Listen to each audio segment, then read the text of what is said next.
ठीक ठीक है। विपिन जी, देखिए मैं आपसे जानना चाहूंगी, बीजेपी लगातार 10 साल से दिल्ली की सत्ता पर आ नहीं पाई है, लेकिन लोकसभा में अच्छा प्रदर्शन बीजेपी करती है। और जब आम आदमी पार्टी की बात कर ले या फिर कांग्रेस पार्टी की बात कर ले, कहीं ना कहीं जनता अभी भी कंफ्यूज है।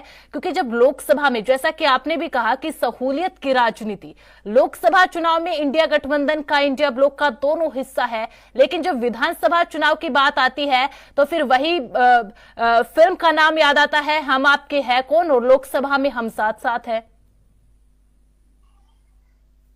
देखिए, आज के चर्चा की सबसे जरूरी बात, जी क्योंकि हम आज विषय हमारा है दिल्ली चुनाव। जी देखिए, दिल्ली एक बेहतरीन केस स्टडी है। यहां पर जब लोकसभा के चुनाव होते हैं तो क्लीन स्वीप जी भाजपा की हो रही है, और विधानसभा के चुनाव जी आम आदमी पार्टी को। इससे हम क्या निष्कर्ष निकालेंगे? जिससे हम ये निष्कर्ष निकालेंगे कि जो दिल्ली की जनता है, दिल्ली वासी है, जी वो बहुत जागरूक है। वो भली भांति समझते हैं कि लोकसभा के चुनाव के क्या मायने हैं, विधानसभा के चुनाव के क्या मायने हैं, और यहाँ पर इन दोनों बड़े चुनावों में तो यहाँ पर किन मुद्दों के आधार पर आधार क्या बनेगा वो उनका वोट डालने का, तो वहां पर उस आधार पे ये लोग अपना बेशकीमती वोट डालते हैं। तो ऐसा, इसका कहने का मतलब सरल भाषा में कि कोई हार्ड एंड फास्ट रूल नहीं है, टेकन फॉर ग्रांटेड नहीं है कि यहाँ पर एक ही दल को मिलेगा। तो यहाँ पर अभी तक ये ट्रेंड चल रहा है। लेकिन अब बतौर पत्रकार जो मैं समझ रखता हूं कि दिल्ली की राजनीति, मैं बड़े समय से अंग्रेजी अखबारों के साथ जुड़ा रहा हूं, तो मैं यहां पर यह बोलूंगा कि अभी इस समय, क्योंकि जो लोकसभा के चुनावों के नतीजे आए वो निश्चित बात है निराशाजनक रहे हैं, भाजपा के दृष्टिकोण से बात करें। लेकिन फिर जो वापसी हुई है भाजपा की महाराष्ट्र और हरियाणा में, तो यहां पर एक अच्छा मौका है भाजपा के पास कि वो कुछ अच्छा प्रदर्शन कर पाए।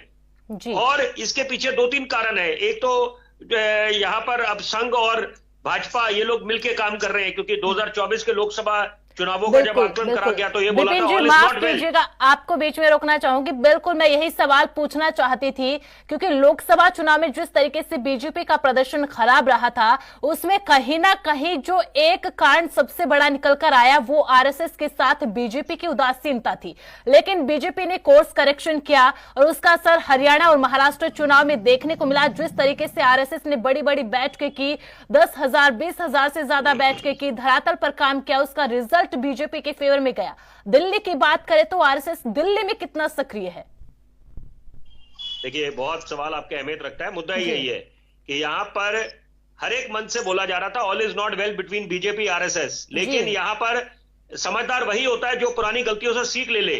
तो यहां पर वो सीख लेते हुए ये लोगों ने मिलजुल के काम करा महाराष्ट्र और हरियाणा में। तो यहां पर जैसे कि मैंने इस चर्चा के शुरुआत में बोला कि यहां पर ये चुनाव दिल्ली का 70 विधानसभा की सीटों का चुनाव सबके लिए बहुत अहमियत रखता है, और खासतौर पे भाजपा के लिए, क्योंकि वो निरंतर प्रयास कर रहे हैं कि दोबारा सत्ता पे काबिज हो, दिल्ली सरकार, दिल्ली में उनकी सरकार बने। तो ये मशक्कत चल रही है इस समय, तो यहां पर कोई कसर नहीं छोड़ी जा रही। लेकिन साथ साथ इस बारी क्यों चुनौती ज्यादा है आम आदमी पार्टी के पास, उसके दो मुख्य कारण है। एक तो भाजपा ने अपनी कमर कस ली है और जो उनका जो प्रदर्शन रहा है महाराष्ट्र और हरियाणा में, और दूसरी बात कि कांग्रेस ने भी कमर कस ली है यहां पर, क्योंकि अगर त्रिकोणीय मुकाबला होता है तो कौन किसके वोट काटेगा या किसको वोट बैंक पे डेंट पड़ेगा, वो भी एक बड़ी बात है।